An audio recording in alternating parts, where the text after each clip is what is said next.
Enjoy bros పండగ సాంప్రదాయిని సుప్పిని సుద్దపో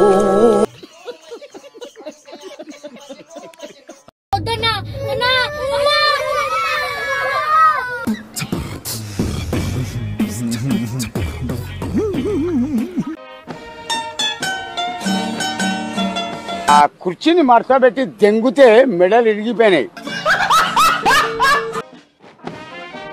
బాబు నాకు అర్జెంట్గా పెద్ద జాతీయ జెండా ఇవ్వు. వేరే కలర్ లేదా? జాతీయ జెండాకు వేరే కలర్. అనేక ధర్మాల సమ్మేళన. అవును, నిన్ను జాతీయ గీత నేర్చుకోమన్నా నేర్చుకున్నావా? దీన్ని ఎక్కడ పడితే అక్కడ పాడకూడదు. ఇది మన స్వాతంత్రానికి ప్రతీక. ఇది గొప్పదైన మన ప్రజాస్వామ్యానికి ప్రతీక. నీకు తెలియదు మనలేదు. నీకు తెలియదా బాబు? 98% ఖాళీ చేస్తాను. నీకు తెలియదు పోతుంది. నీ సపరేట్గా ఊకోను. 190 సంవత్సరాలు మన దేశాన్ని తన చేతిలోకి తీసుకున్న బ్రిటన్ కు రాష్ట్రం మొత్తం మీ రక్తం పంచేయాలని ఫిక్స్ అయిపోయాం. ఇవాళ అమెరికన్ కంపెనీలకు సిఇఓలుగా ఎదగడం వరకు గోధుమ నూకను మానవతా సహాయంగా అందుకున్న మన దేశం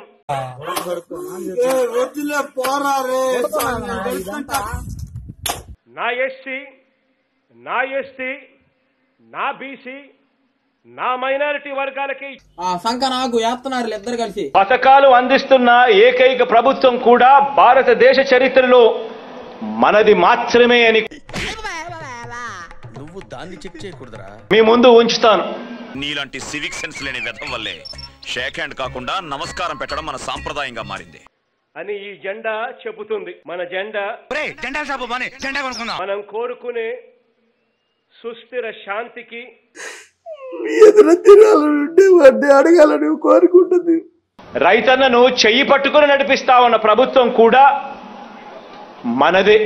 అసలు నువ్వెవరా? నాకు అర్థం కాదు. అదే మన నవరత్నాల పాలన పరమార్థం. రాగి సంగటి నాటుకోటి తినాలనుంది. సో అది నా బాధ్యత.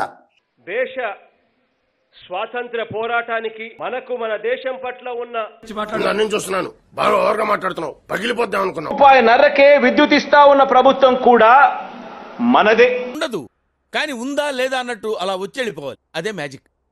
ఓకే, ఎన్నికలు కాగానే చెత్త బుట్టలో పడేసే. అప్పుడు నేను బీర్లు తాగేది. 2 బీర్లలో ఒకటి తాగినా, ఒకటి బొడ్లో పెట్టుకున్నా. చెక్కు చెదరని అత్యున్నత మానవతా విలువలకు ఉదాహరణ. ఆడికంత సీన్ లేదు మంగరాజే, చిన్నప్పులు తాగింది ఆరం చూసే. మనం తీసుకొచ్చిన మార్పులు. మిషన్ నడుస్తుంది ఇక్కడ. గాంధీజీ అణువణువు స్వాతంత్ర కాంక్ష. ఆ రోజు కొంచెం మంది ఎక్కువైంది అంతే. ఇలా మంది ఎక్కువైంది, జైలుకు పోయినావు. ఈ రూపం మార్చుకున్న అంటరానితనం మీద నువ్వేం చేయలేవు, సొక్కం పూసావు. అంశలేకకే బంగ్లాలో ఉడకపోతుందని వచ్చి నీ బర్ల కొట్టంలో చల్లగా ఉన్నదని పండుకున్నది. పైగా విలేజ్ వార్డు సెక్రటేరియట్లు. అద్భుతం, ఫెంటాస్టిక్. అన్ని కూడా గడిచిన 75 ఏళ్లలో కాదు, ఉచ్చల చేపలు పట్టే మొక్కలు గుడిసెల్లో మాత్రమే జీవించే పరిస్థితిని ఈ తాగబోతు పాడుకోలేందుకు వచ్చి నాకు అర్థం కాదు. దేశం సెల్యూట్ చేయాలి.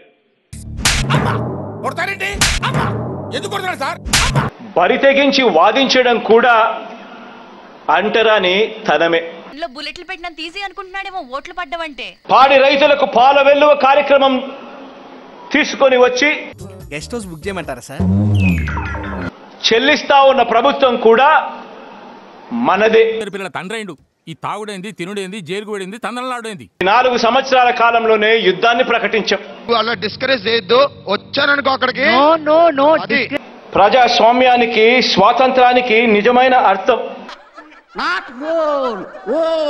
బొక్క కాదు, బొక్క. రైతన్నకు మంచి చేస్తా ఉన్న ప్రభుత్వం కూడా మనది. నువ్వు చెప్పు తీసి కొట్టాలనుంది కానీ నీ వయసుకి మర్యాద ఇచ్చి వదిలేస్తున్నాను. చేయబోతున్న ప్రభుత్వం కూడా మనదే. నువ్వు గోక్కున్నా గోక్కోకున్నా నేను మాత్రం నిన్ను గోకుతూనే ఉంటా. మంచి చేస్తా ఉన్న ప్రభుత్వం కూడా మనదే. బర్లున్నాయి కదా, బర్ల కొట్టంలో చల్లగుండు. వీడియోలు చూసి వాళ్ళు కిక్కు పొందుతున్నారు కానీ కింద ఉన్న సబ్స్క్రైబ్ బటన్ మాత్రం క్లిక్ చేయట్లేదు. ఇంకెలా పెరుగుతారా మనకి సబ్స్క్రైబర్స్? ఎప్పుడు అవుతుందా 5 మిలియన్? మరి ఇలాంటి ఇంట్రెస్టింగ్ అప్డేట్స్ కోసం షేర్ చేయండి, లైక్ చేయండి, సబ్స్క్రైబ్ చేసుకోండి. ఫైనల్ గా గంట కొట్టడం మాత్రం మర్చిపోగా.